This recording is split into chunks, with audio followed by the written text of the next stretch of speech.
محمدا ما هو أهله. اللهم ربنا آتنا في الدنيا حسنة وفي الآخرة حسنة وقنا عذاب النار. اے مالک مولا عز و جل ہمارے ماں باپ کے اور ساری امت کی مغفرت فرما. اے مالک مولا عز و جل ہمیں نیک بنا دے، ہمیں پرہیزگار بنا، ہمیں متقی بنا، ہمیں اپنا فرما بردار بنا. اے مالک مولا عز و جل ہمارا ظاہر و باطن اچھا کر دے. اے مالک مولا عز و جل ہمیں لمحہ بھر بھی جہنم میں داخل نہ فرما. اے مالک مولا عز و جل ہمیں نیکیاں کہنے، نیکی کی دعوت پھیلانے، برائیوں سے بچنے اور دوسروں کو بچانے کی توفیق عطا فرما. اے مالک مولا عز و جل ہمیں جھوٹ سے بچا، ہمیں وعدہ خلافی سے بچا، ہمیں دھوکہ دہی سے بچا. اے مولا ہمیں سچ بولنے والا بنا دے. اے مولا ہمیں ریاکاری سے بچا. اے مولا ہمیں اخلاص عطا فرما. اے مالک مولا عز و جل جو پریشان حال ان کی پریشانیاں دور فرما، بیماروں کو شفا عطا فرما، تنگ دستوں کو فراخ دستی عطا فرما، بے روزگاروں کو رزق حلال بآسانی عطا فرما، بے اولادوں کو نیک اور صالح اولاد بخرافیت عطا فرما.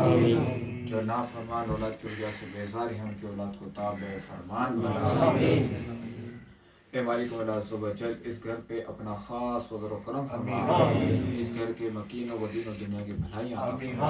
دونوں جہاں کی برکتوں سے مالا مال فرما. اے مالک مولا عز و جل ہمارے مرحوم جاوید بھائی کی مغفرت فرما. اے مولا ان کی مغفرت فرما. اے مولا ان غیر کا رحمت فرما. رضا بھائی کی خالہ اے مالک مولا عز و جل ہمارے اسلام بھائی جو ہے ان کی جو خالہ فوت ہوئی، مولا ان کی مغفرت فرما.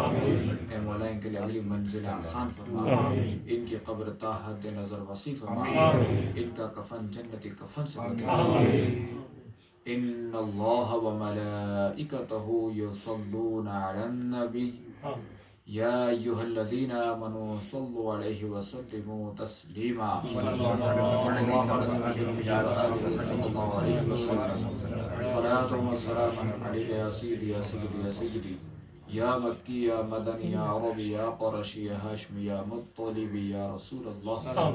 سبحان ربک رب العزت عما یصفون وسلام علی المرسلین والحمد للہ رب العالمین. بحق لا إله إلا محمد رسول الله صلى الله تعالى عليه وآله وسلم.